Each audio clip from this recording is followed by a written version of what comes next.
بسم اللہ الرحمن الرحیم۔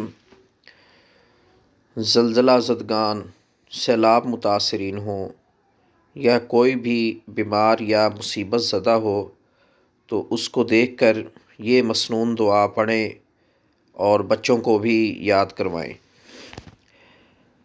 عبداللہ بن عمر رضی اللہ تعالی عنہ کہتے ہیں کہ رسول اللہ صلی اللہ علیہ وسلم نے فرمایا، جب کوئی شخص اچانک کسی کو بلا یا مصیبت میں مبتلا دیکھے تو یہ دعا پڑھے: الحمد للہ الذی، پہلے ورڈ بائی ورڈ سنیں، الحمد للہ الذی عافانی مما ابتلاک بہ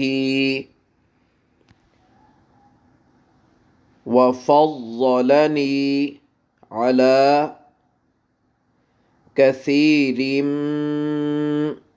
ممن خلق تفضیلا۔ اب پوری دعا سنیں۔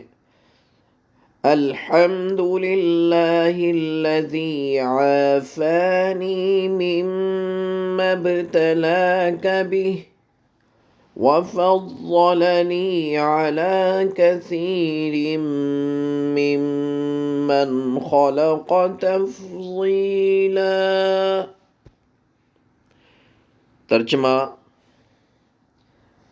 تمام تعریفیں اس اللہ کے لیے ہیں جس نے مجھے عافیت دی اس چیز سے جس میں تجھ کو مبتلا کیا، اور مجھے اپنی بہت سی مخلوقات پر فضیلت بخشی، تو وہ شخص اس بلا اور مصیبت سے محفوظ رہے گا چاہے کوئی بھی بلا اور مصیبت ہو۔